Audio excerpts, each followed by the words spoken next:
Welcome to Just Another Podcast. I'm here today with my good friend and I don't know, mentor. No, just kidding. My friend Brian Keezer, who is the one of the co-owners of Unrest Coffee, as well as a pastor at Journey Church in Hamden, Maine, as well as works in the medical field as well. So welcome, Brian. Well, hello. It's good to be here again. Yes, exactly. So Brian and I were supposed to do podcast number one, or we did podcast number one a couple of weeks ago when I launched this, but I was still learning some of the kinks, which I still am, and it didn't turn out the way we wanted it to. So we're gonna try to do this all over again. Luckily, it's been a couple of weeks, so we won't I feel like I forget what we even talked about somewhat. Yeah, So it'll it's be been a easier while. for us to be more natural. But yeah, like I said, Brian owns Unrest Coffee, so we thought we'd do a recording it early in the morning so we could drink our coffee, even though it doesn't have to be early in the morning to drink coffee, in my It's true. opinion. But I think All I've day. gotten the immunity to the caffeine that's in coffee that I feel like I can drink it at 11 o'clock at night and still be able to sleep fine. Right? I But know. I feel like I've drank so much coffee since this whole COVID thing started, but my tolerance level for caffeine has just gone through the roof. yeah, yes. It's amazing. Speaking of COVID stuff, what have you been up to? I know I saw yesterday you guys went out to the hike that Taylor and I have done since we've been quarantined out at Blue Hill. Yeah, we did that Saturday, I think. Yeah, Okay. Saturday we went up to Blue Hill. Did is it like Peters Brook Yeah. Trail? I think it is. Yeah. My sister and brother-in-law told my wife about it and said it would be a fun trip, which we didn't do the whole thing. I've got 3 kids and one of them is like 2.5. So she enjoys about 10 minutes of that hike and wanted to be carried the rest of the way. So, you know, It's not a bad hike though. I mean, we nah, posted about it on our Married Into This page that it's like super easy. My landlords must be in their 60s, and we accidentally ran into them, not physically. Don't worry, everybody. We didn't touch each other, but we yeah, crossed paths on that hike, and they were just like they love doing that because it's so simple. It's just not the whole thing. We did basically probably what you guys did, just more like the waterfall and that yeah, kind of thing, and they were like, yeah, it's just so simple. It's like a nice stroll down the street, but then you're in the woods and you get to stumble upon a waterfall. yeah. We got to the waterfall and then we came back after that. So it was nice that the trail is like super well kept. It just is fun. Like the water parts were really cool. Hmm. So yeah, it's definitely was a highlight to our week. I highly recommend anyone else See, there you try go. that out. But we Um, did that. We've been tie-dyeing some shirts, as you there can you see. go. I basically went and found every white shirt that I owned and tie-dyed it throughout half of them.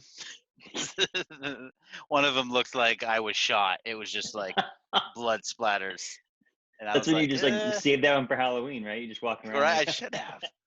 Yeah. But no, we've been doing stuff. Went up to camp yesterday, up in Lincoln, did some fishing with the kids and rode around on the party boat.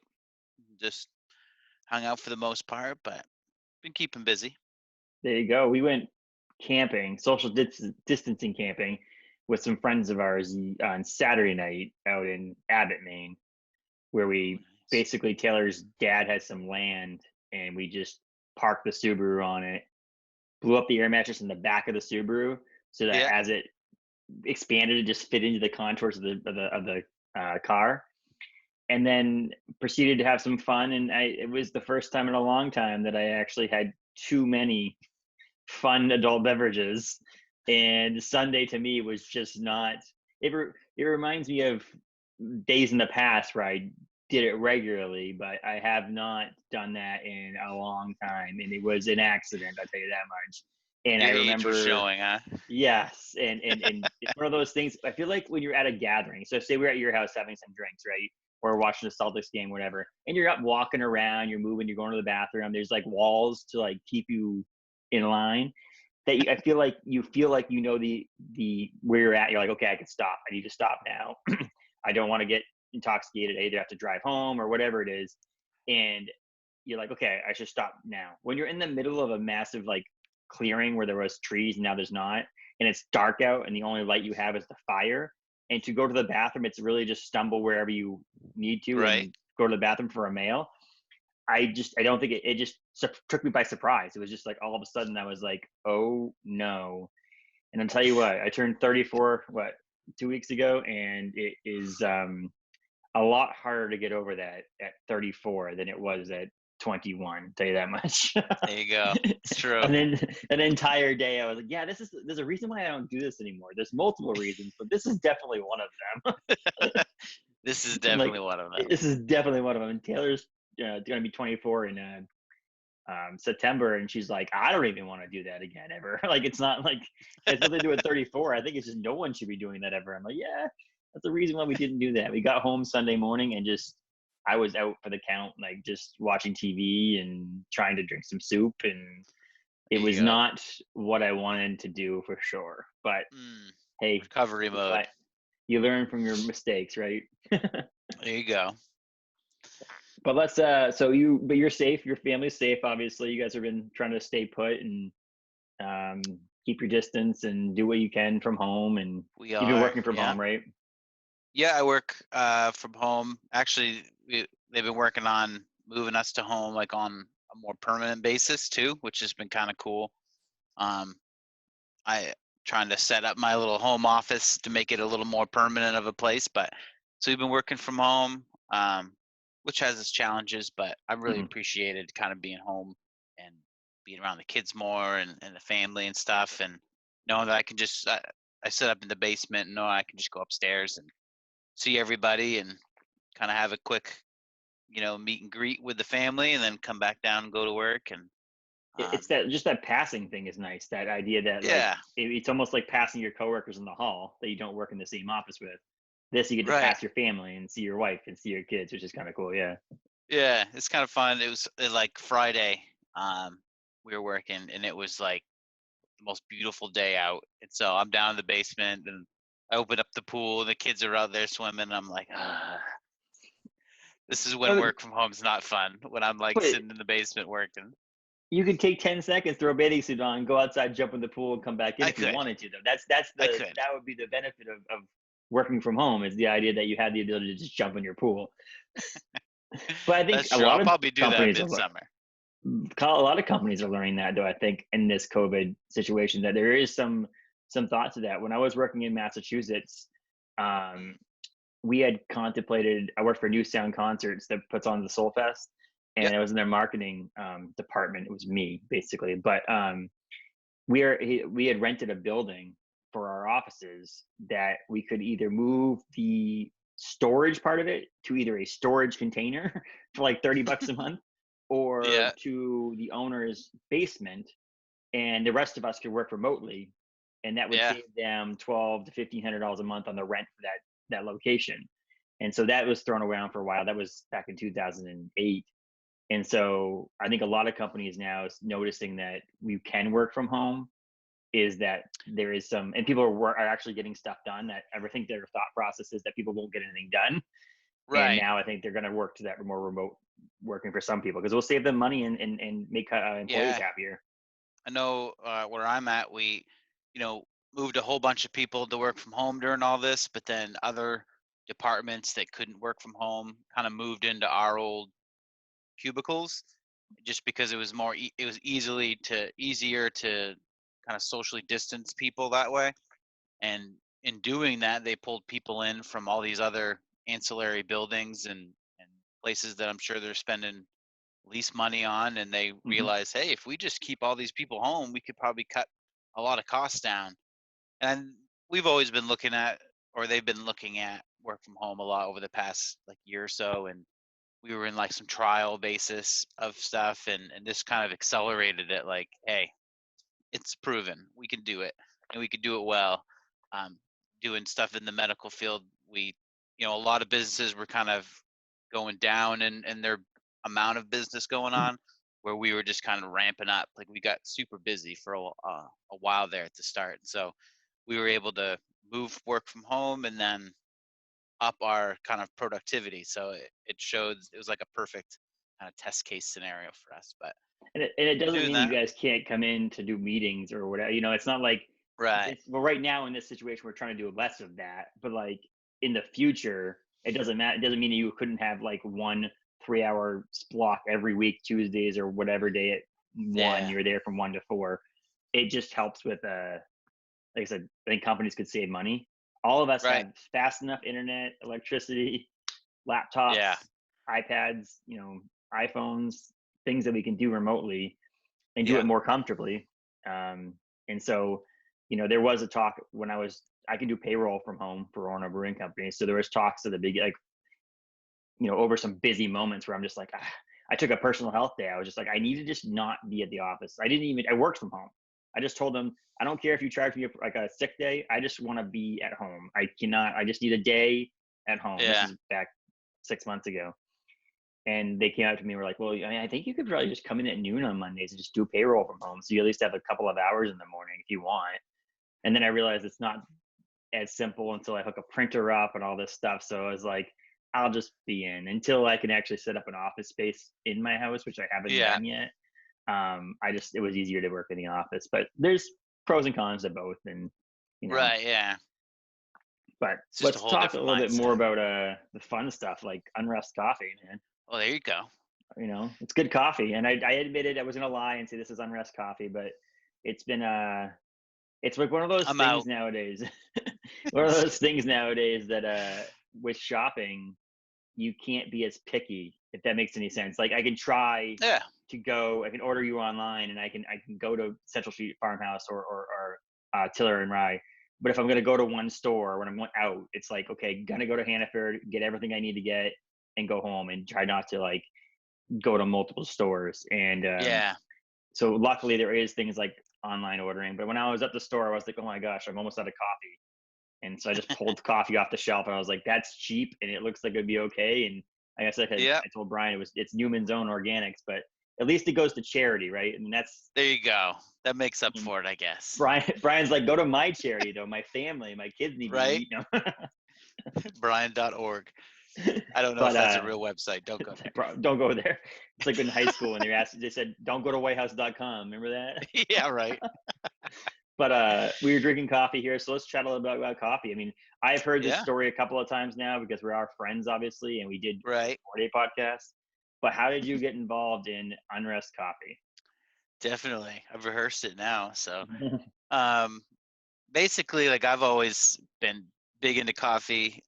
Drinking coffee's always been a passion of mine, you could say. But no, like I remember in the early years of being married, and I got big into like home brewing beer, and that was a ton of fun. And we used to do that with a bunch of friends. We'd all get our turkey fryers together and do a bunch of beer, and then we had kids and the time to sit around and for like 4 hours and brew a batch of beer, kind of the availability of Hmm. that dwindled a little bit, so we were doing that less often. And uh, my wife, one of her friends actually from college, we met them in Camden, and they were visiting from New Hampshire, and she was talking about roasting coffee, and I was like, oh, like I didn't know you could do that at home. Like that's a thing.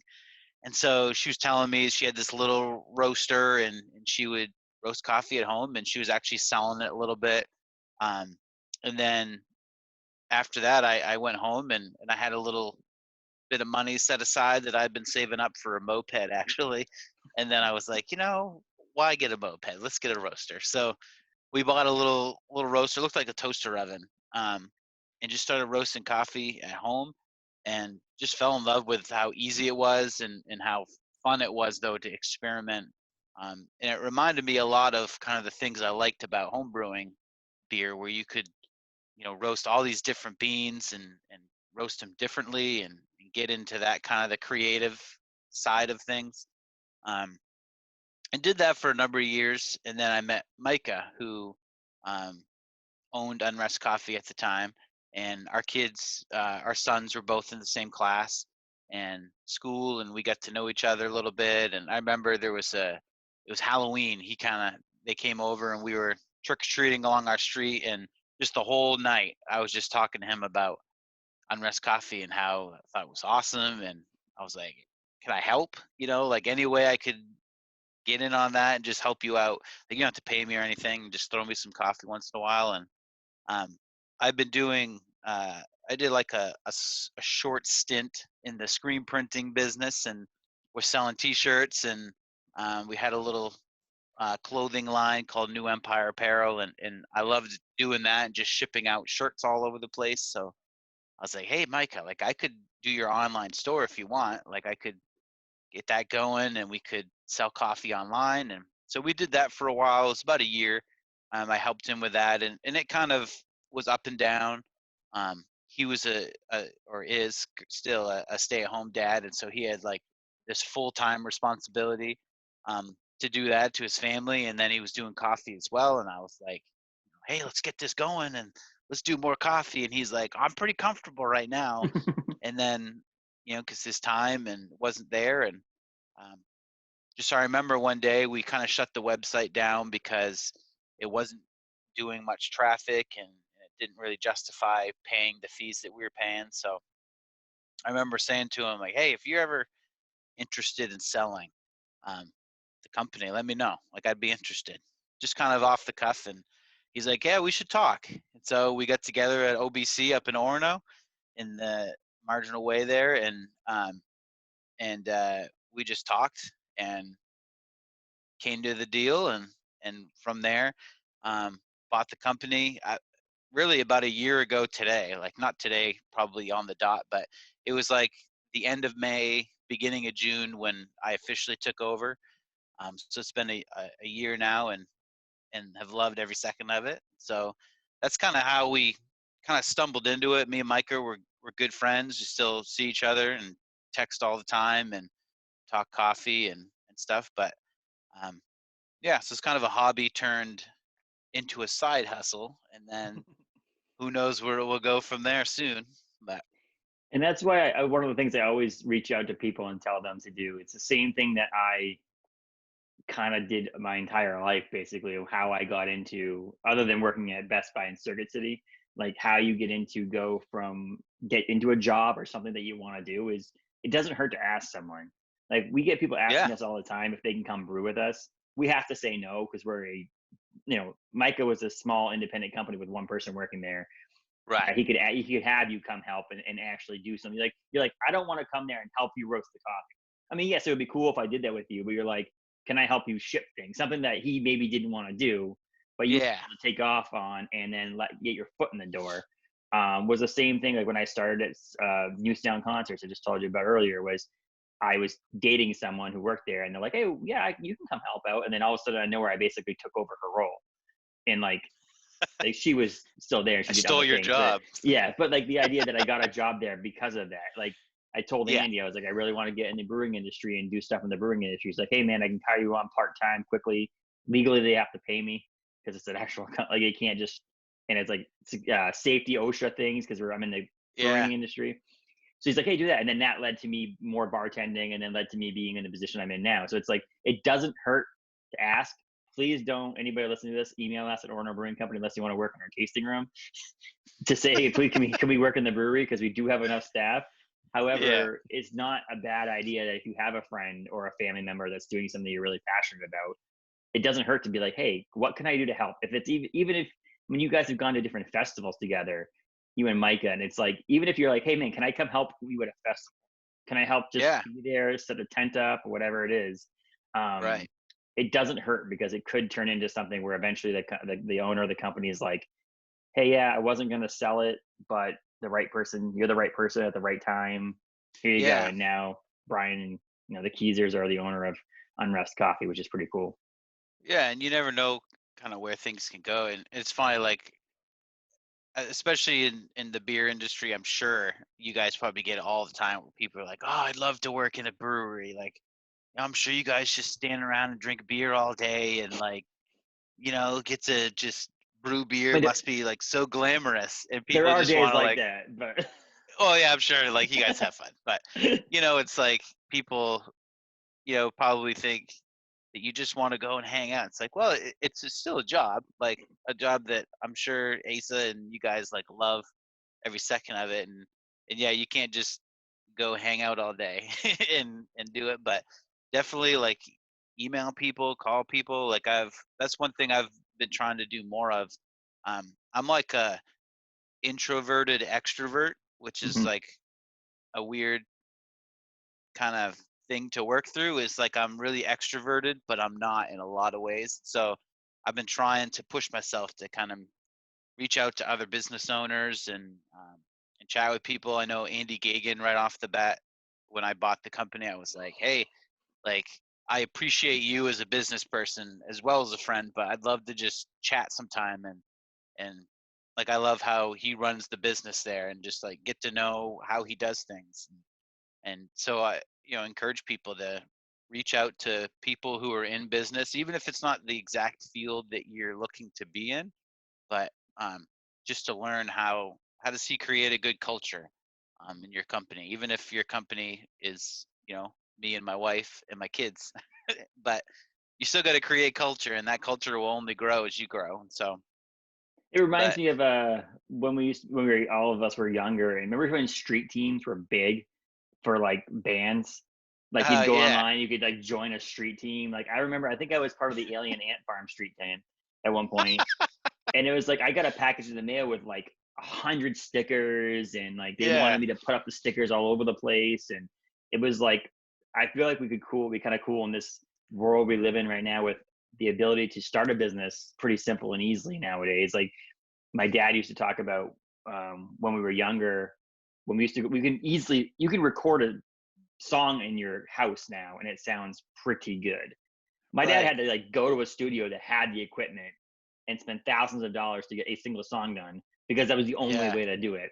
Same thing with this. Like podcasts can start now in my den and you're in your basement and via the yeah, internet. Whereas, the original podcast people and the people who like really brought this up and made it into what it is had to be in right, studios but nowadays I feel like we can get back into the street team thing. I think a street team, but part of businesses is not bands. Like if anybody wanted to come to Orono Brewing Company and be like, hey, can I just get some stickers and some koozies?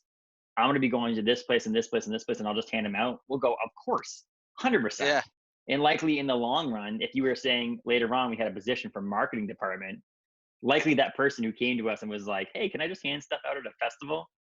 That right, person would be up for like, oh yeah, do you want the job?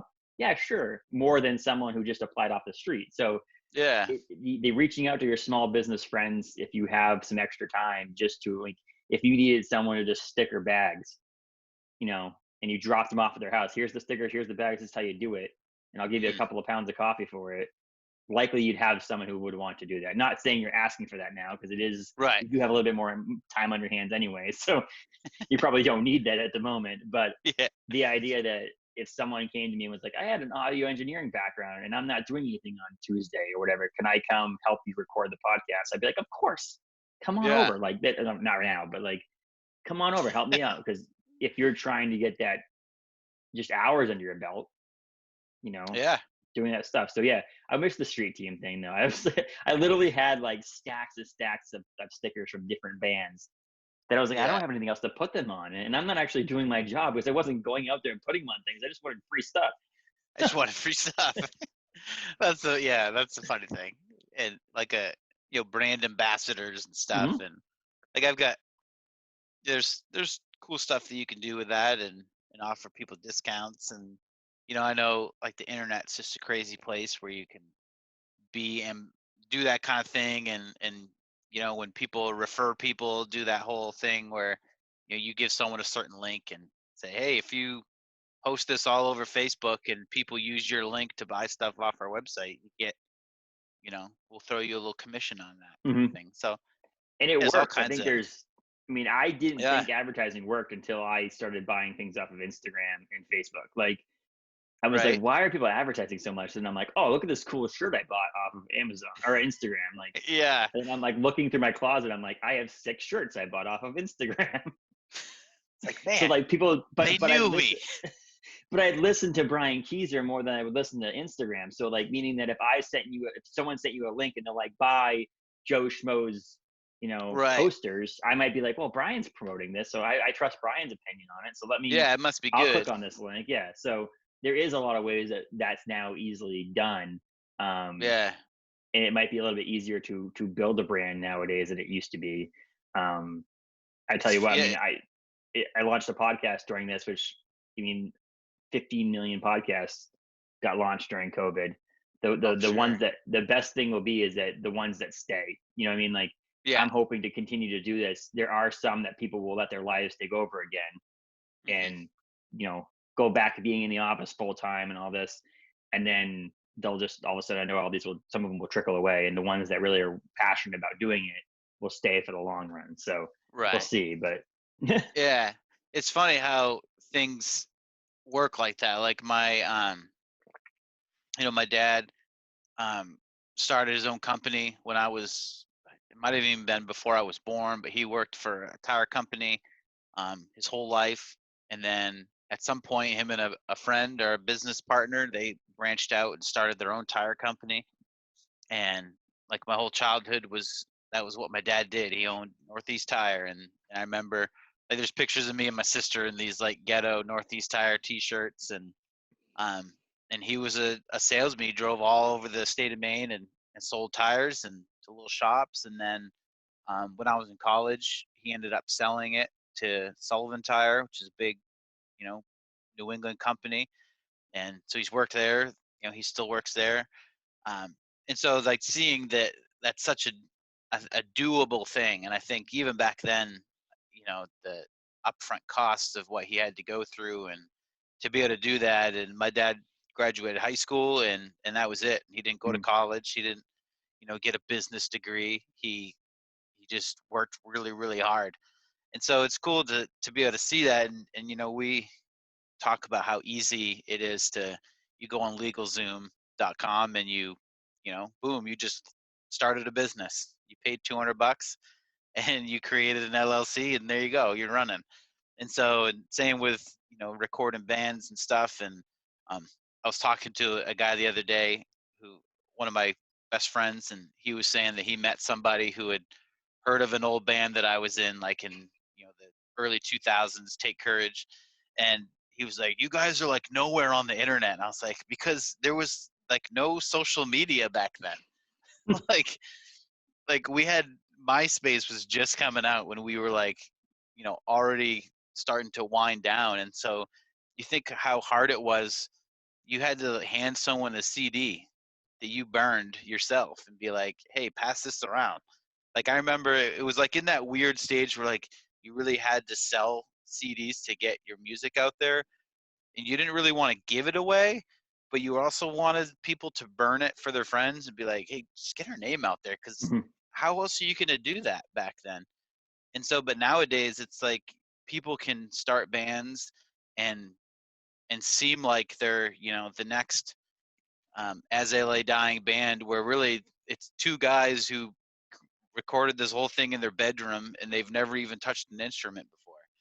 And so it's like this weird phase in life where things are so easy now but not authentic in a lot of mhm. ways. So that's why you see like the surge on cassette tapes coming back, where it's a lot harder to record a real fancy album and put it on a cassette tape. I'm sure there's apps that you could do that, but But also, you it's have to be dedicated to listen to it because not very many people have cassette tape. I mean, there may be resurgence yeah, in actual like cassette players because of the fact that the resurgence. I mean, June 5th, Run the Jewels has a new album coming out, which is one of my favorite rap groups, and they have it on vinyl, CD, digital, and cassette tape because of the fact that people are wanting this volume of media. But I think part of it also is the demise of the music industry in a sense because of the fact that you were yeah, saying you had to have shows to have music, people hear your music. You had to be there with your merch table to sell your albums or your CDs, which allowed people to get your music. But now, because it's so easy to actually get your music, that it's that I don't have to play a show this weekend because someone listens to it on Spotify. And then it's like I right, feel like, in that same aspect of how much easier it is to do things, it's also killed an industry that was one of our things that we. I mean, we didn't go to concerts; we went to shows. You know what I mean? Like we went right. to shows on a Friday, Saturday night to see bands that you know it made a difference. I think I've lost my love for going to see live music because of how easy it is to listen to music nowadays. You know how easy it is to watch live music on YouTube. The amount of times I'll just turn Oh on my yeah. YouTube on my Roku TV and be like, oh, cool. A band that I like to listen to is played live in UK. Here's this entire set that I can sit in my underwear and watch Right. for free on the TV, which has basically ruined it for some things. Like now I'll go to Bangor waterfront concerts to see a show, and that's about as far a distance I want to travel to go see a concert. Yeah. Like it's just made it easier. But on the other side of that, business wise, people are Right. doing businesses the right way, and you have a legal business. Like you have an actual company. You know, back 15 years ago, someone may have started a company, but it wasn't so easy to go get that register as a company, and either could have gotten screwed because they made coffee that had some sort of Yeah. accidentally spilled a chemical in it, and someone got injured, and they sued them, and now their business, Yeah. their the whole life's ruined. At least now you have a legal, like there's legal Yeah. parts of your company. It's not just as simple as I own a company. Now you physically own Right. an actual company, It's and funny, that's what like something when like I was LegalZoom has done for us. Is something like that. Not this is not a yeah, pitch for LegalZoom, but right. yeah. It's funny, like you mentioned New Empire Apparel and we were doing that. Like I had zero legitimacy of that. Like I literally I think I saved up. I had like $300 and I had my one of my best friends was like, "Hey DJ, can you design a shirt for me? And we should do this." And then I spent all this money and we bought 50 shirts and then we sold them and then we were able to buy 100 shirts.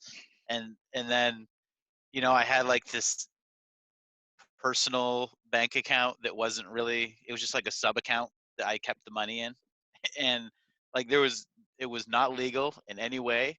I didn't pay any taxes. Like the whole point of it was like we wanted to create a shirt that was cool and that people liked, but then donate any profit from it to someone in need. Or um, we did a whole shirt line for this girl that needed a double lung transplant. She had cystic fibrosis, and so we sold like a ton of those shirts. And then at the end of it, I was like, okay, we have $300 again. Like, let's make one more shirt. Yeah. And so like we never profited from it, so I felt like I don't really need to be official or anything. So, and every time I'd look for it, I'd be like, oh, we should really become like an actual company. I could get a bank account. And I was like, oh, that's like $300 to do that. I don't have $300. But now I'm like, I I I want this to be a successful business, and so you've got to get all those permits and fees and like I remember when I first started and I was talking to Micah and he set it up as kind of a sole proprietor and I was wanting to go the LLC route. So I was like trying to figure all this out. Like I'd email the state of Maine and be like, so what do I need for this? And they're like, oh, you need this, that. And then like another week or two later, I'd be like, oh, I guess I need that permit too. And so it's a crazy world that all these hoops you have to jump through. But at the end of the day, if it's something that you love and you want to protect it and also protect your family, Mhm. you got to go through the legal channels. But Yeah, it's every year. It's like it's not just the yeah, setup and you're good forever. It's like renewing things every year and I every couple know. of years and all this, et cetera, et cetera. But it's worth it in the long run. If like you, it also shows a little bit like when you go to like if you write someone a check to pay a bill or someone writes you a Yeah, check for your coffee, that it's not to Brian Keezer, right, that it's to Unrest Coffee because legally you can get a check that says Unrest Coffee on it because you have a bank account that says right. Unrest Coffee on it that is allowed to be there. It's just one of those step furthers that you feel like a legitimate company, not just some guy who's roasting coffee in Yeah, his garage, which is what you are. But it seems, you know what I mean? It seems bigger yeah, than that too. It's like the definitely. ability to, and things on the internet make it easier too. So if you wanted a business phone, Google has their phone number things, but you can just log on and sign up for an extra phone number that forwards Yeah, the phone number to your phone. You answer right, it says it's coming from Google, so you answer the phone. Hi, Unrest Coffee, like you have an right, office, and it looks so much bigger than it actually is, and it makes you seem a little bit more legitimate, which makes it easier nowadays. Um, but right. but you're also don't want to be too big. You still want to stay grassroots because there's also that fine line to walk that some Yeah, companies become too big too quickly and then they're no longer that local coffee roaster, they're yeah. a And it's conglomerate. we've been. It's funny, like trying to balance that side out and when you're into doing anything, like there's always competition or and I think something that I've really longed for and wished is like you see the the brewing industry and the craft brewing industry and how everybody supports each other and you guys are collaborating with other breweries and just really like it's like a family. And with roasting, I've seen that like online, but like locally there's not like roasters helping roasters and Hmm. stuff like that. And so I'd love to see that kind of become more of a thing. But as you look at other companies, it's easy to want to do what everyone else is doing, or like, oh, like they're selling cold brew coffee now, or they're selling nitro cold brew. Like, how do I get in on that? Like, I should start selling that. So it's easy to kind of try to do all those things and also try to make yourself look, so professional and so huge and so big. But at the end of the day, like I want people to call my cell phone Hmm. and get me, and say like, hey, this is who we are, and to be kind of proud of being the size that we are at this stage. And so like we've been working on trying to um, create new packaging and always trying to perfect that. And so um, like I'm not going to go out and buy 20,000 bags just so I could get digitally printed bags that look super awesome and that we look like this huge company. I'd rather, buy 1,000 bags at a time and be in a budget that I can support and be able to still show that, hey, we're not Starbucks. Like I take time and I roast every, batch in smaller quantities and we're able to kind of still be that company that we're at. And I think it's what's so hard about society today and how easy it is to look bigger than you are, is to try to present yourself as something that you're not. And I Hmm. think me and Gretchen, we talk about that all the time. And I'm like, oh, look what this company's doing. She's like, but we know that they're the same size that we are. Like they're making it seem like they're not, but we know that they're the same size. Why be ashamed of the size that you are? Obviously you want to put your best foot forward, but be true to yourself. And that's what we've been trying to balance there. Would So you want to be big, or like would you, like, if you could, this is not saying you're leaving your job tomorrow, your actual full-time job that probably pays your right. bills more than Unrest does. But would you, if all of a sudden nowhere it became like, okay, you know what, this is borderline, I'm putting a lot of time and effort into the Unrest, and if I did this next small step, it likely could take over the salary that I'm making at Northern Light and like Mm. get to that point where it's like, okay, I'm just gonna be a coffee roaster for my life.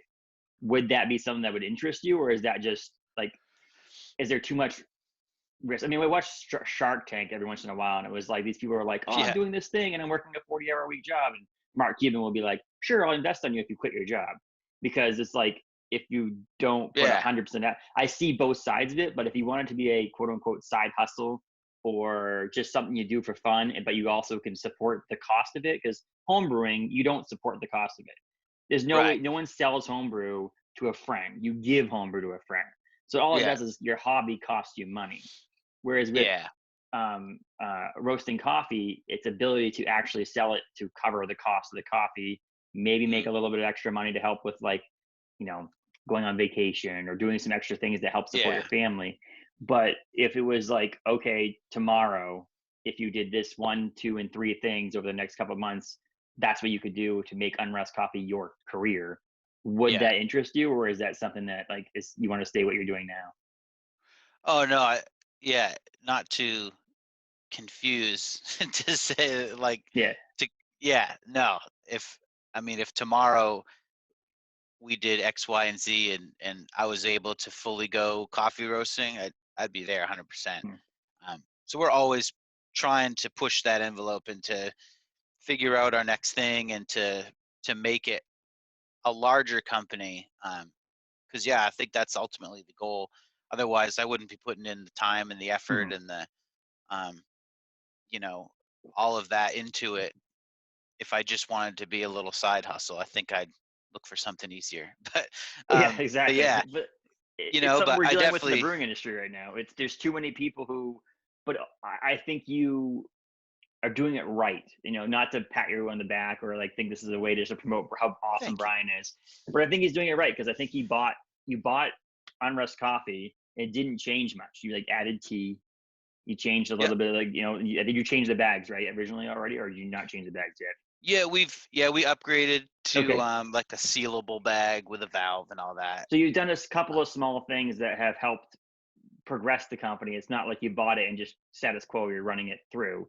yeah, But you're also not jumping so far deep into it that it's like a situation like COVID right now could have really yeah, hurt you if you had gone that too fast. And something that I'm proud about owning a brewing company and the ownership group is that we've slowly done what we've done.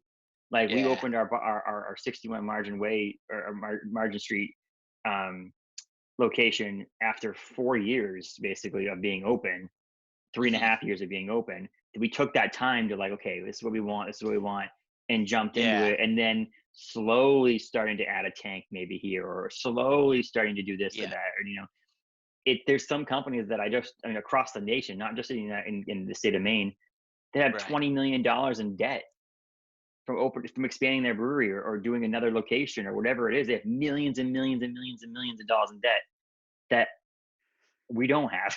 Like we have some debt, obviously, but it's like Yeah, it just you don't if you go too fast too quickly and something like COVID happens, or right. something like a fire happens, or anything happens that could set you back. It's like if you don't do it slowly and methodically in the right way, you could really, Yeah. really, really screw up what you're doing. So It's hard, and it's such a hard balance to like see potential and to wanna to know when the right time is. I know when we bought the company, like I said, and it was like the end of May. Um, and just really, like I said, first 6 months, I just want to roll with how everything's done. I don't want to change anything because I don't want anyone who's currently a customer to notice a difference in that transfer of ownership. Just to create, like, keep the consistency there. And so we did that. Um, and quickly, like the summer came to a close, and I was like, this is great. I love what we're doing. Um, but as winter's coming, we need to figure out some things. And so we were roasting outside. We were roasting over charcoal, which is what Micah was doing. And batches would take about 45 to 50 minutes for a batch of 10 to 15 pounds of coffee. And I was like, there's a reason people don't commercially roast coffee over charcoal like this. The time it takes, the cost. So at that point, we said, you got to spend money to make money, and we bought a roaster, a commercial roaster, and took out a small loan to do that. And so it was like the best decision that we made to do that, and it's helped our business grow and helped us to put us in a position that if a big client came along, or we got a big cafe or a coffee shop or a restaurant that said, hey, we want Unrest coffee, and um, I could sustain that. Like I could pick those customers up, and we can grow from where we are. Where before, if like some cafe said, "Hey, we want to start doing Unrest coffee," I would have been like, "Oh my gosh, like how am I going to balance this time?" you could have 1 cup of coffee per week. Sorry. Yeah, I'm like, I could do it, but you got to limit your coffee. So, um, but then this winter or this spring earlier, I was like, my wheels are always turning. I'm a big picture kind of dreamer person. I don't get into the weeds of the details as much as I should in some areas. And so I was like, hey, we should start a coffee truck. Like I think we could, there's no coffee truck right now. Let's get out there and let's do that in Bangor or Hamden. And I went and looked at one. It needed a lot of work. Um, and I remember like leaving thinking, should we do this? Should I? The price is right. I think it would be a great deal. I'd have to put a lot of money into it and a lot of work, and all this stuff. And I hummed and hawed about it for the longest time. And then COVID happened, and I'm like, oh, probably dodged a bullet there. And like I'm glad that we didn't take on that extra debt or you know spend any savings that the company had on that to then not be able to get it ready. So there's definitely that temptation is always there to know that I could go to the bank. I've got good credit. We've got the numbers that we could go get severely in debt if we wanted to, but know that it's not the right time Mhm. necessarily. So, but we're always looking. I'm not a great sales isn't my like I'm not out there, knocking down doors like a lot of business owners are. I'm trying, and that's kind of where my introvertedness comes in, um, to try to meet those new people. But we're always looking for new clients, and I'm trying to network as much as possible and to grow it because I'd love to see it take off. Um, to be more than just a side hustle. So Mhm. And you're in Erickson's Hardware in Hamden, Central Street Farmhouse, which is funny because you see Josh Parda's post the other day about someone asking him where Central Street Farmhouse. where to what street they were on. Yeah. What street are you on? It's But great. you're also in Tiller and Rye and a couple other spots. The donut Yeah. shop. What's that donut place? Yeah, Yeah. It's called the Only Donut in yeah. Belfast. Um, yeah, and Children Rye, Central Street, Erickson's. You can get it by the cup. They have a cafe there, so you could get buy cups of coffee as well as the bags. They're in, I think, the donut shop, Only Donut. They serve it by the cup too. Normally, COVID's kind of Yeah. thrown some businesses for a loop there, but as well as online. And like you mentioned, we offer subscriptions on our website, so you never have to run out of great coffee. You can See, that's just I just got to get into it. Like, it's so many things. It's like right, on the list of things that yeah, I've fallen into the trap. I mean, obviously, I'm spending less money. Probably like most of us are spending less money going out. Like, I feel like I right, went to Target for the first time since beginning of March, which is crazy because Taylor and I are like Target fiends. Like, we just walk around Target as a date, and it's yeah, like for me to go in there, I had to pick up a prescription, and I was like, I just want to walk around right now. But I'm like, I just realized how much less money I'm spending at Target yeah, that don't walk around, and then just that aspect of, oh, that looks cool or that's on sale. But I've been spending my money on other things. I've bought right, t-shirts online over this COVID. I just bought 2 pairs of sneakers on Kohl's, and it's just so funny that coffee should be in that because I drink it every day, sometimes two should three be. times a day. And so I got to get on that subscription service for Unrest coffee. But it'd be kind of cool to see the collaboration thing, like a is it would it be possible to have like, I mean, how many local roasters do you think are in, like, just say the state of Maine? Is it like, is it up there? Is it like in the hundreds, or is it like a handful? Um, Like, what is the? I would say hundreds, but there's probably a lot that I don't know of. Mhm. Just in this area, um, I know a guy in Winterport. I know a guy in, I think he's Orland or Bucksport. Um, so that's three just in this little area here. I know there's mainly coffee up in Millinocket, I think. So there's a number of them out there. I know there's probably way more, and then there's people that are smaller than us and Mhm. way bigger than us, and so yeah, it's like I don't know, like and that's the thing is I don't know how like what that looks like to Could you collaborate. roast coffee? Like, say you roast 10 pounds of coffee at your place, and someone else roasts 10 pounds of coffee at their place, and then you just like mix it in a bag. Would that how? I mean, I don't know how this like. I know a little bit more about the brewing industry, the like beer brewing industry, than I do the coffee Right. brewing industry. But is it something like that? Could that like that's probably easier to do than in the brewing industry? We can't take a half recipe from one place and a half and mix it together because there's that transport issue. Yeah, But like right. technically, you could roast a dark roast in Hamden, do 10 pounds of it, and then bring it to a place in Winterport, say, and roast ten Yeah, I pounds of mean, it, and then mix it in a bag together or grind it up together. And that way, there's actually technically a collaboration. right, yeah. Um, I've always wondered how beer companies do that. Like I know with coffee, I mean that's how most of your blends yeah, are. You yeah. roast, this bean and then you roast this other one separately and then you blend them together in different ratios to make a blend. So you definitely could do something like that.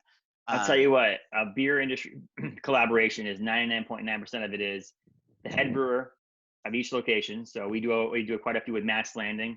So Mass Landing will say this is what the hops we should do in this one.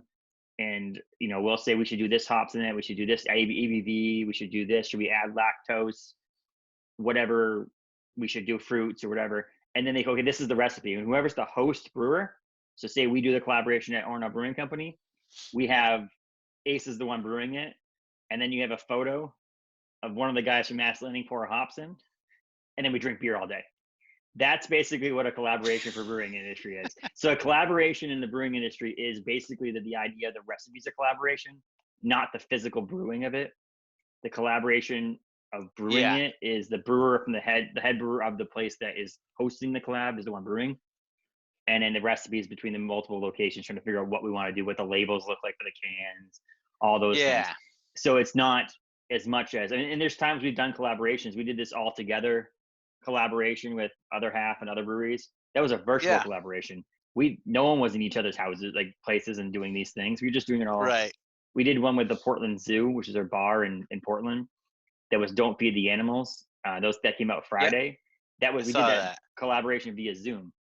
The guys from Portland Zoo were on their phones saying hi to us and doing that. So, but I feel like in the coffee industry, it'd be a little bit easier because you could make a, Joe Schmo and an Unrest coffee blend that has both logos on the label, and it goes to one place. And then you just basically, and you could even do it likely if you say that blend has a, Bangor Humane Society logo on it, so that Yeah. there's no fight over profits. You guys equally put the costs into it, and any profits you get from it are donated. At least it gets your name on both sides, and to get that thing that collaborations are really, the idea is that if I own a coffee company and you own a coffee company, we probably have different fans. Let's try to get each person's customers to like our coffee. So maybe they'll alternate. Maybe they'll buy the tea from you. Maybe that kind of thing. Yeah. It's the idea of trying to spread. It's more of a marketing thing than it is anything else. Just trying Right. to spread your name. Yeah. So it's different.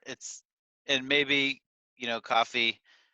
I feel like coffee's more of, I think it's getting more this way, that people try a lot of different varieties of coffee, but a lot of people are, you know, this is the coffee I drink every day. And so I don't stray from that. And where Mm-hmm. beer, I think, people might have their faves, but beer, I think people like to try all these different beers and drink different beers. Or I think coffee, maybe people are more, not picky, but more stuck in their morning routine, which you Mm-hmm. don't mess with. So it's It hard to is. get people to jump ship to your type of coffee. You know what I mean? Yeah. It is But true because in our industry, there's definitely breweries that get people's more favorite breweries, quote unquote, is the ones that make a new beer every week. Like I feel like there's a lot of people who are fans of Orono Brewing Company, but it's mainly because you can get tubular all the time, you can get these beers all the time, plus a few yeah, new beers here and there. Whereas some of these breweries that make new beers every week, it's everybody's favorites because they can get a new beer every week.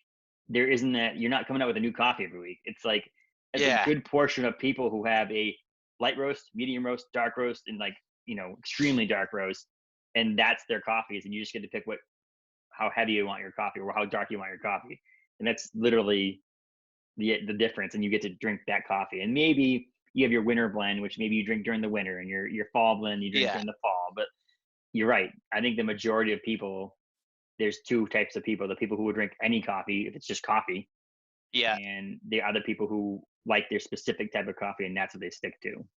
yeah. I know a lot of, like, there's this whole new wave of people that are, it, because there's coffee from all over the world, like not the U.S., but all these other parts of the country or the world where you can grow coffee, and that's what's like really cool. And I think is one of the things that's difficult with coffee, to try to educate people to know that there's so many different coffees out there. There's, like, you can get coffee from Colombia, and then if you try a coffee from like Ethiopia, like a Yirgacheffe, is going to be a completely different cup of coffee, where people don't realize that you can have like your Dunkin' Donuts coffee that you know throw cream and sugar in, and it tastes slightly burnt, and then but you can get a, a lighter roasted Ethiopian that's going to taste like fruit. There's going to be these weird notes of strawberry or blueberry in there that you're like,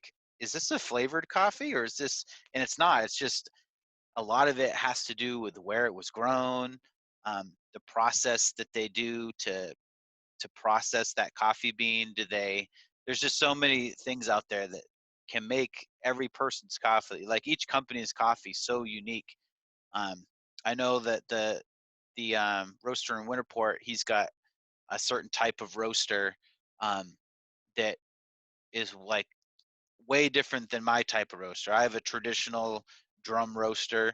It's propane fired, and there's a drum that just turns, and so Mm. the fire like heats up the cast iron drum, and so you're getting like conductive heat from that drum, but then you have the airflow and you're getting convective heat, and so there's things like that. Where his roaster, there's no, it's like all air type of heat that comes through, and so it produces a slightly different um, like roasting experience. So his coffee is going to taste a little bit different than mine probably would be, even if we roasted the same bean the same way. Um, so that's one thing. Like same with beer, like Mm. how many IPAs are out there? Uh, Like you would think an IPA is an Millions. IPA, but it's not. Like And I mean, you that guys was the have, altogether beer. The altogether beer was the exact same recipe, but you yeah, change the water that goes into it, or what year harvest crop your hops were from, yeah, or what yeast you used to brew it, what the size, capacity, and how scaling the recipe worked, and all those different changes that could happen. And it's the same thing with the hops. Like you were talking about the different beans from different places. Some people would come yeah, up and go, "Hey, I can't have grapefruit because of my heart medication." They hand the beer back. I'm like, "There's no grapefruit in that. You're getting grapefruit flavors from the hops. It's just the way the hop. I promise you right now, there's no grapefruit in there. I'm just too right, scared." And it's like each hop has its own profile, yeah, and I understand that aspect of it being different. And most people, I feel like it's starting to come into that. I feel like 15 years ago, it was your best part of waking up is Folgers in your cup was like the only coffee right. that people like knew. It was like Folgers and was it Chucka Nuts or whatever it is, and Chuck Chock full full of of nuts. nuts or something. And it didn't matter. It was coffee. Yeah, And nowadays there's this more art going into it, which is really cool. And places like Unrest Coffee, who you're making your own small batch coffee that stands out from other people. And if you want to buy a local, I mean, yeah. you buying your Dunkin' Donuts coffee at your local Dunkin' Donuts is not buying local at all. Well, You might be yeah. supporting It the local just business because they're owned by a local company. Like there's someone who owns that locally. But if right, you want to be local, Maine, you got to go with a place like Unrest or some other local, coffee places to get that. right. You're not growing your beans here, but you're, Yeah, it's you know, cool. Like with all the different types of coffee that you can try, and just knowing that you could try all these different things and you can find one that you really like instead of just always getting a dark roasted coffee. It's like maybe it's not the dark roast that you really like. Maybe it's beans from this type of origin that you just didn't really even know that was there. And I think too that people are starting to go, like I think when Starbucks was making their heyday, every there were big dark roasted coffee. Like that's like one of the big things that they do, and how everyone went dark roast. And oh, I love my coffee nice and dark and strong. It's like, well, there's some great coffee out there that's light roasted that you might not even know. Like, and so I think that's the part of coffee that I think is starting to take off for people, that they realize that just like beer, that 15 different companies can all create an IPA, but they're all different. Where, I can do a dark roast that's completely different from someone down the street. So it's worth, mixing and mingling and trying that. And also, like a little plug for fresh, like locally roasted coffee. If you buy a bag of coffee from a grocery store, chances are that's been sitting in a back room for a couple of weeks, if not longer. Most of the time it's ground already, which is, like the cardinal sin of coffee. And so, it's been ground, so you're losing a lot of the aromas and the essence of the coffee that makes it fresh. So, I highly recommend, even if you do buy it at the grocery store, like, that's your thing, go for it. Try to buy whole bean. Like go buy a $20 or $30 little grinder and grind it at home and see how much better your coffee will be then, even if it comes from the grocery store, because it'll be so much fresher, even if you it's been bagged for a year out. But there's nothing like a fresh roasted cup of coffee, where you have it roasted. Like Unrest, I roast Mondays are typically my big roasting days. So if you place an order from me, you're probably getting it. You will be getting it within a week of me roasting it, which is like you'll never ever get that at a grocery store. So if you grind that yourself, like it's gonna be so much better of a cup of coffee. Um, so whether you buy from me or somebody else, locally is so much better. And it's just, I mean, we say the same with IPAs and different beers. There are certain beers that last a little longer. Hmm. But I used to, I mean, even, I mean, you guys are selling tea now, excuse me. Yep. But when I used to go buy tea, loose leaf tea in a container, they're like, here's this airtight container, but that's not going to, you can't buy this much tea and expect to drink it for a Right. year. You need to drink that tea like sooner than later. It's going to go bad. There is a shelf life, even though some people might think that coffee is, you know, a dried bean or roasted bean that is Yeah. ground out, but it's not going to grow mold on it sitting in the closet. But it is going to go stale. It's going to go. I mean, I did that with pasta yesterday. I opened up a thing of pasta. I'm like, I think this is from a year ago, and it was open already. And I'm like looking at it. And I'm like, I know pasta's dried, but that looks dry. And I'm like, I'm not even going to try to eat that. I Yeah. probably won't get sick. There's no, I mean, I'm not worried about getting sick from it. I was just like, this is not going to taste good. So I just threw it away. And it's like fresh, local, fast coffee is going to be much better tasting than something you buy in the store, like you said, or buy in Yeah. the big box store. But I agree. you agree? Well, you I should agree. agree. I You agree. make coffee. Whole I was going to say wholehearted. for a living, but you don't really make it for a living. Yeah, not yet. It So if helps, you want but to no. invest in Unrest, no, just kidding. I'm open. Quickly, I mean, would you? So that we talked about expanding, just quickly finishing up here, but would Yeah. you, out of the two options, I'm going to give you two options. Would you open your own coffee joint that sells coffee by the cup that only sells Unrest coffee more, or sell it to, I open a coffee spot that has multiple different companies' coffees, but yours is one of them, but you have like you're on the board, you have three types of coffee you can get from you. It's like, we need your coffee to expand. Would it be more that than it is opening your own spot that's Unrest coffee shop? That's like, Yeah, it's difficult.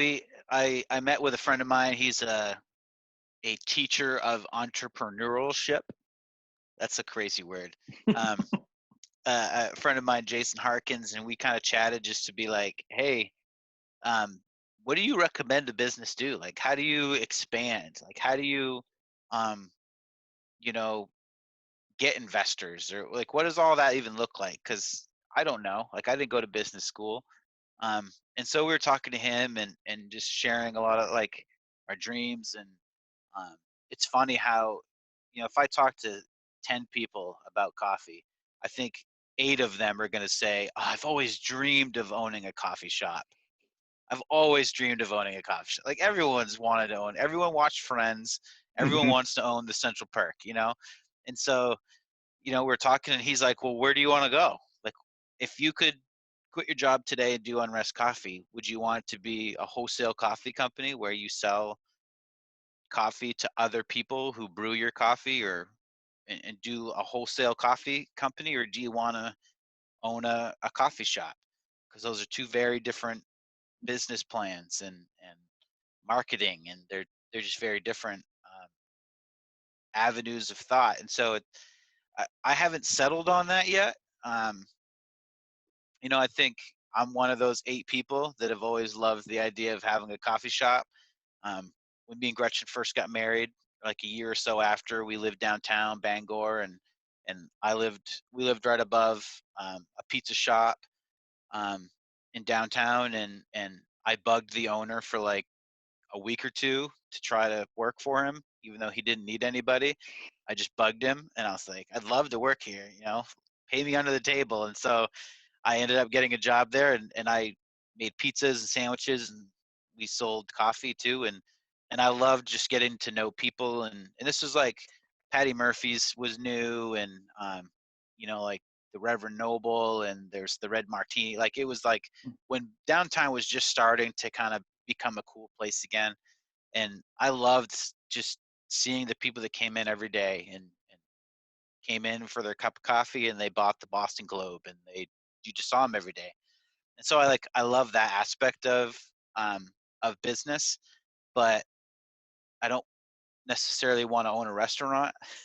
So who knows? Like I'm open to different possibilities, I guess. So I haven't quite landed on that yet, And I where we'd guess like the to see coffee it go. shop thing is kind of both. I mean, if you could partner with someone who is already trying to open a coffee shop or owns a coffee shop already and said, "Hey, I'd Yeah. like to be the exclusive coffee for you," then it becomes your coffee shop, but really you don't have to worry about running the day-to-day business. They just buy the coffee of you and sell it. It's not Yeah. there's a little bit of, Which and you could is go in there and you could just, "Hey, can I just behind the counter and pour some coffee for some people?" So you get that experience still. But yeah. so there's both of those. And downtown Bangor is not a place to open a coffee shop right now. I mean, I It's feel like 15. there's a few, and there's one that's been opening for like 3 or 4 years now, hasn't it? Yeah. On Central Street. Yeah. He's I actually like looked into him a little bit because I was like, what's the deal with that place? And he's run into like just some crazy Yeah, building yeah. code stuff there. So I feel bad for that guy, but and I would have yeah, taken the sign down about 2 years ago though. Just be like, okay, we'll put it back up when we're ready to open. Because now I really we drive are by there and opening soon. the sign has dirt on it from like 6 years ago, and I'm just like, this is Yeah. not good. But I think you made a joke when the place where Pompeii Pizza is. Didn't you make a joke about wanting to open a coffee shop there? I mean, every time I see a vacant spot, I'm like, they make a good coffee shop. Um, But I feel like you'd have to go to like Brewer or to Hamden or yeah. somewhere else. I feel like downtown Bangor is just Oh yeah. there's not a ton, but there is a ton, if it makes any sense. Like it's Yeah. basically in downtown Bangor you can get coffee, sandwiches, and beer.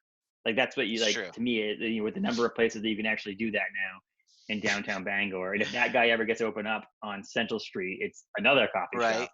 Um, but that's pretty Yeah. cool. I mean, So, there's lots of different things. I think, like OBC, where you guys have this like really cool place where people can come and hang out and drink beer and get together and just like do life with people. And then you can see the brewery in the background and you can see those tanks and you guys are brewing beer there. And that's like a really cool experience. And I think, like what if you had a coffee shop where you go in and you see me roasting coffee in the background, or you do something like that, and you could actually I've seen like Starbucks does this really cool. They have, I don't know if they're called Starbucks Reserve, but they're like certain places in the country. There's only a handful of them, I think, where you can see them roasting coffee there, and there's even places where you can pick out your coffee and you say like, I want like 2 pounds of this and I want it roasted, medium, and they roast it right there for you. And it's like this cool experience, and like I think that would be really neat, or to be able to offer like classes, teach people how to roast coffee, offer like sell maybe some small home roasters, and just teach people the ins and outs of coffee. And so there's so many different opportunities and thoughts out there. And I um like the idea of blending the tasting room aspect that we get yeah. with the idea of a shop, and you could even easily just sell like your coffee by the pound or in a bag, and then you can also sell your coffee to drink because you have some roasters, and then maybe you get pastries from another place that you sell at the spot, so you at least have something to nibble on that you're not actually making in the back room. Right. And Yeah. the whole idea is the coffee is the core part of it, that you're there to sip on coffee, try some different coffees. You could even do a tasting panel of like Yeah. 4 different roasts of this is the coffee, and you could put a couple of beans by each one and be like, these are the beans that go with these coffees, so you can actually smell them and handle them and Yeah. so on. That's kind of a cool aspect. And that would set you apart, even if you did open a shop like that in downtown Bangor. That would set you apart from some of the other places that literally just brew coffee and you sit there and drink it at a cafe. Yeah. It's hard because I feel like there's a lot of like shops that sell coffee, Mhm. and there's a lot of great places. And I think a lot of that's the hard part about a coffee shop is you're not going to it's tough to make a successful business selling $1.99 items, you know? And so, are you going to then charge people $5 for a cup of coffee? Like, probably not. So you're going to say, oh, I'll sell you $1.99 cup of coffee also with a croissant or Mhm.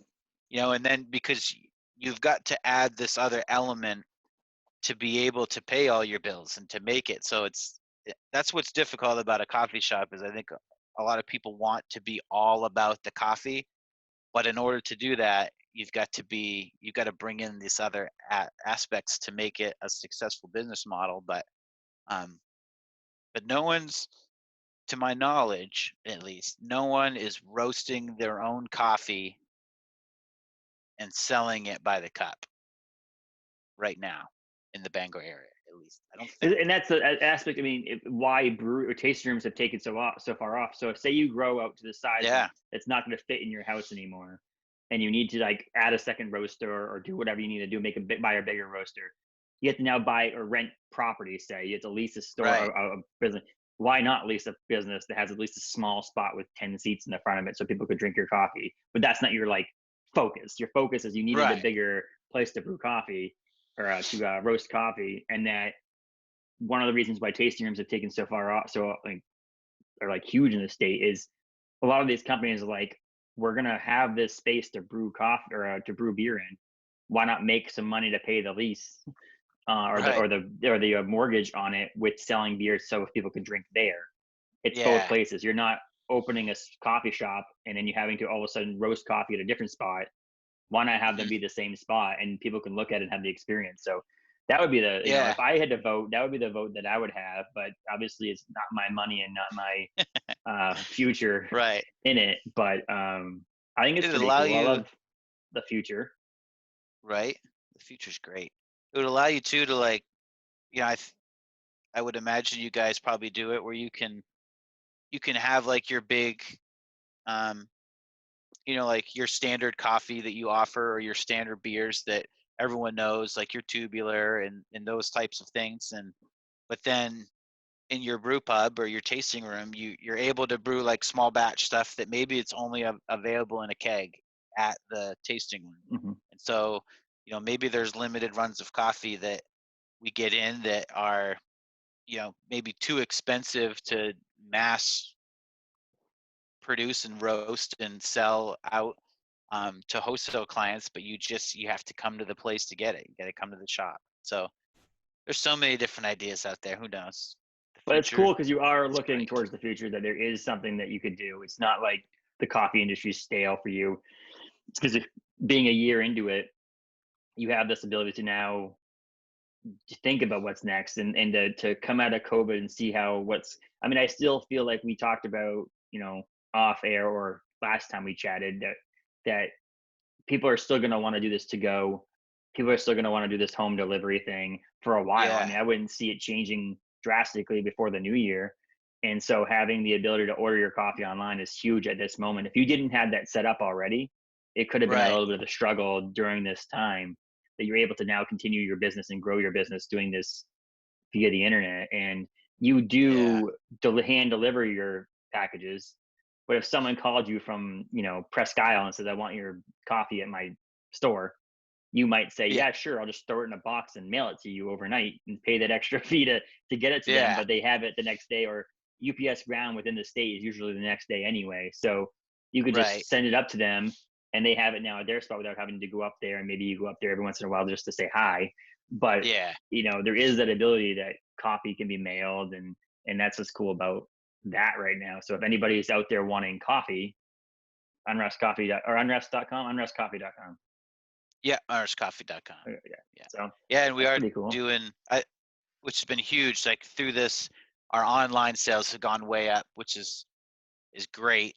And because a lot of our places like that serve it by the cup have maybe seen a decline a little bit. So we've adjusted our business a little bit there, but it's been the online side. It's been great, and we've been delivering. Like if anyone's in the Bangor area, pretty much, I'm delivering coffee to them. They buy it online. Um, we give them a coupon code, a local, and it's free shipping if you're in this area and I can actually drive to your house, I'll deliver it for free. Um, and so that's been kind of fun, just getting out and dropping packages off on people's doorsteps and stuff. So yeah, we've And been it's the trying owner. to. That's one of the things I've always was talking to Abe about the other day was the pride of the owner actually delivering the coffee to you Yeah, is another sense that you wouldn't get from a mega corporation. That's, the owners of Starbucks aren't delivering coffee to your door. right, Even your local guy who owns a chain, Dunkin' Donuts, is not going to deliver coffee to your door. And so, mm, not that you're going to do this forever, but that is a kind of a right, cool beginning, knowing this is a small business that you and Gretchen are going to like be there at your door to drop off coffee. And then when yeah, your kids get older, maybe they'll be the ones in the car dropping off yeah. coffee, little Let's hope. delivering minions.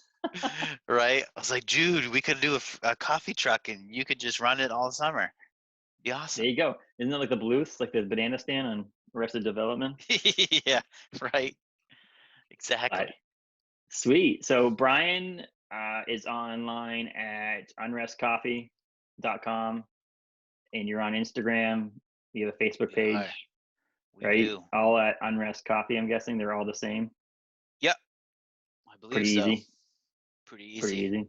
And you can get We're them the only locally, but one. you can also order online, or and maybe he'll deliver it to you if you're in the area, or via That's mail. right. But it's Do a available. subscription. You can Subscription, get worth it. those monthly, or I think we do every other week and are monthly right now. So we'll roast it, ship it out. You get to your door within 3 days of me roasting it. It'll be the freshest cup of coffee you've ever had. And it's no So commitment either, right? I mean, if someone did it for 2 months, then they wanted to cancel it, there's no commitment to it. right, yep, Yeah. yeah. You cancel, you can adjust. You could change if you're doing, our Allagash dark roast, and you want to switch for a couple months and go with a medium. That's totally. You can go in, edit your account, and are able to do it from there. So I respect those companies a lot more than any other companies. There's so many companies originally when you'd sign up for something. One of the worst was like the MLB packages on TV, or like the basketball packages where you're like, oh, it's ah, $20 a month, and you'd sign up for it. Then I'm like, I'm getting a little behind on my bills. Let me cancel it. Oh, sorry, you subscribed for the year. You can't cancel it. And I was right. like, yeah, Or they'll gosh. whack But you with like a $60 yep. cancellation fee. So And so, I mean, I'm a subscriber of MeUndies, and during COVID, I've wanted to save money, so I've been able to skip my whole thing. Like, I just basically said every month I go in there and skip this month, skip yeah, this month, skip this month, and it's been really cool to have that ability. It makes you feel a little bit more in control of your yeah, purchases, and having the ability not to be locked in is pretty cool. So you right, might yeah. see a little order come through today because I'm getting low on coffee and I need that. So Anytime. but yeah, so follow Brian online, check out his website, try his coffee. If you want to buy it locally just to try it out too, I recommend Tiller and Rye because I live in Orrington, so it's right basically down the street. But They've if you got a live in bunch. Hamden, you Yeah, can go to Erickson's. If you live in Bangor, you can go to downtown Bangor and go to Central Street Farmhouse, and represent all those places. So I really yeah. appreciate talking coffee with me today, man. I really appreciate you coming on. Always a blessing. This is a good time. Always. Always. So we've got to do We didn't get another to talk Zoom meeting. Celtics, but but but we we'll should. do another one. I'm trying to figure out the schedule, and I'm thinking that I'm doing seasons on this show. So like Okay. it's basically I'll do a number of episodes and then take a couple of weeks off for specific things. Like I'm getting married this summer, obviously. So there's Oh, I that. I'll heard that.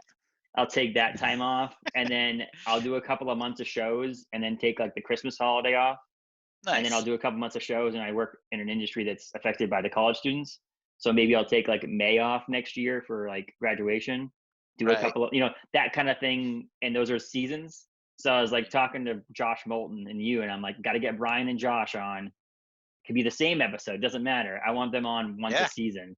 Maybe kick off the season talking, and we'll get away from Unrest Coffee. We'll check in, but we'll talk Yes. Celtics. We'll talk, anything else that's Yeah. going on, whether or not you started a new apparel company, or Who knows? tie-dyed some more shirts. I don't know. We'll talk about whatever. Maybe we'll be selling some new tie-dye shirts. I don't know. Working Is there on an some new Unrest? Unrest merch. Is there a new Working. Unrest tie-dyed shirt? Oh, that'd be amazing. I have to look into that. And then you I'm not. only for sale at Lincolnville General Store, right? with the fish merch. Yes, that'd be awesome. But I Good. really appreciate you Tie-dye's coming on, coming man. back, man. Oh yeah, Taylor loves tie dye. She loves doing it. It's Like great. she has a couple of shirts. I wear black. It's hard to wear tie dye with black. It's just You got to try it. You'll never go maybe I'll back. tie dye the logo. That's what I'll do. You should. Don't steal my ideas. I'm not Next very thing you good at know, Photoshop, so we I op- have we very op- limited ideas. we open up OBC again. You see the OBC tie dye shirt. You're like, that guy. Come on, man. Ah, But that's I cool. really appreciate you coming on, Brian. Anytime. Hey It's a good man, time. talk to you later. Okay. All right. See ya.